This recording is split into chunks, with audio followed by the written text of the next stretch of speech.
Haryana public service commission की तैयारी करने वाले सभी एस्पिरेंट को दिशा क्लासेज की तरफ से हमारा नमस्कार। तो पिछले वीडियो में हमने एडवर्टाइजमेंट नंबर 32/2022 बताया था। अब हम 31 बता रहे हैं जो रेस्ट ऑफ मेवात कैडर के लिए, जो नहीं मेवात कैडर के लिए।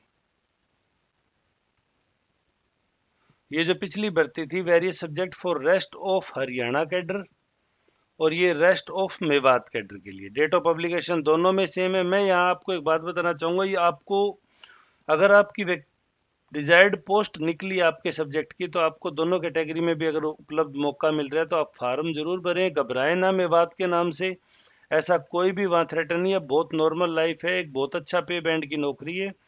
ये 613 पदों के लिए पोस्ट निकली है। इसमें लगभग सभी पद हैं, कुछ सब्जेक्ट तो एक है। जैसे ज्योग्राफी की बात करूं, टोटल पोस्ट ही एक है। बायोलॉजी की 60, केमिस्ट्री की 38, कंप्यूटर साइंस की 78, हिंदी की 70, हिस्ट्री की 53, मैथमेटिक्स की 65। कुल 613 पदों के लिए है। परीक्षा सेम, सेकंड और थर्ड वीक ऑफ फरवरी है।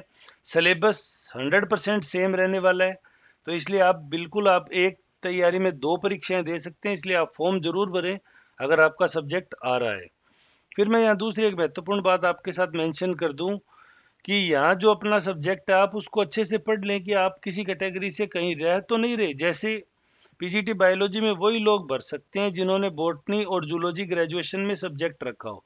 अगर किसी ने बॉटनी जियोलॉजी, बॉटनी जियोग्राफी या बॉटनी जूलॉजी के अलावा कोई कॉम्बिनेशन है, वो यहाँ अप्लाई नहीं कर सकते। 10वीं 12वीं में एमए में हिंदी होना चाहिए या 10th में हिंदी संस्कृत में से कोई एक हो। सर्टिफिकेट चाहिएगा एस्टेट का। अब सवाल आ रहे हैं कि एस्टेट की सर परीक्षा कब हो?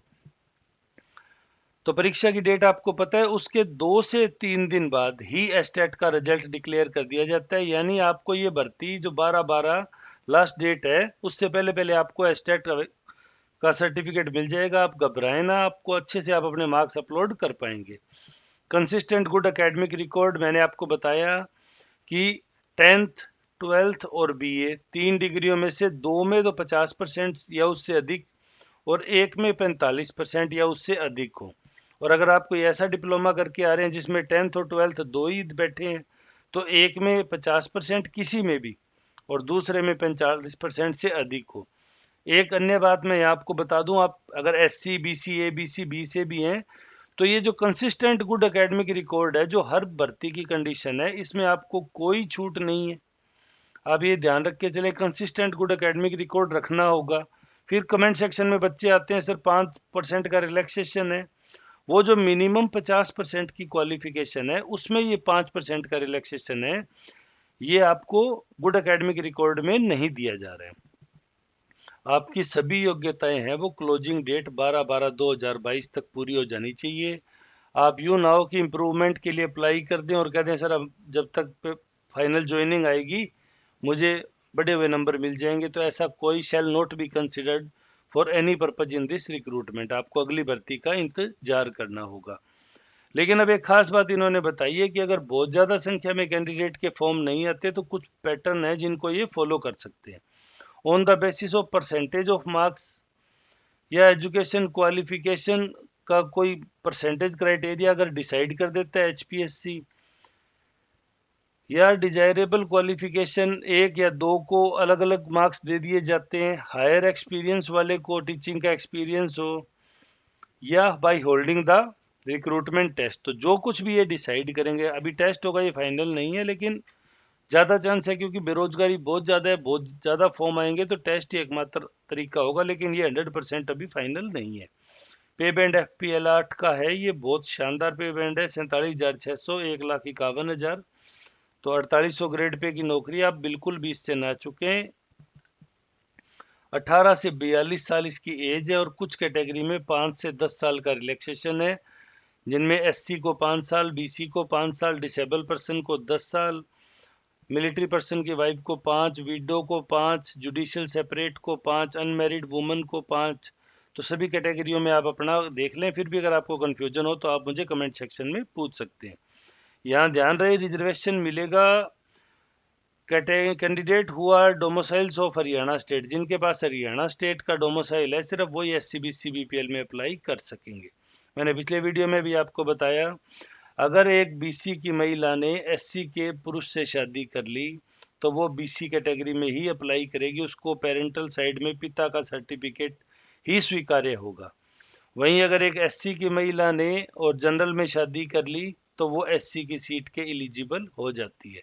तो ध्यान रहे, फादर साइड का जो सर्टिफिकेट है वही इंप्लीमेंट होगा, आप इन लॉज साइड का सर्टिफिकेट है वो इंप्लीमेंट नहीं करवा सकते। उसके अलावा कुछ नंबर दिए गए जहाँ आप बात कर सकते हो। आपको अगर कोई डाउट हो, परीक्षा कब होगी, क्या आएगा, ये पूछ के प्लीज उन्हें तंग न करें। फॉर्म भरने में जो तकलीफ आ रही है सिर्फ वही डिस्कस करें। फीस है वो रात 11:55 तक 12:12 तक कर भर सकते हैं आप। जनरल कैटेगरी के male including dependent son of ex serviceman और male candidate of general and all reserve category of other state, यानी राजस्थान का कोई एससी है, बीसी है, ओबीसी है या यूपी का एससी है, उन सब की फीस 1000 रुपये है, वो यहाँ जनरल में कंसिडर होंगे। Female candidate of general category 250, female candidate of general and all reserve category of other state, तो जो दूसरे स्टेट के फीमेल कैंडिडेट हैं उनके 250 हैं। Male and female candidate of SC, BCA, BCB, ESH, तो उनको 250।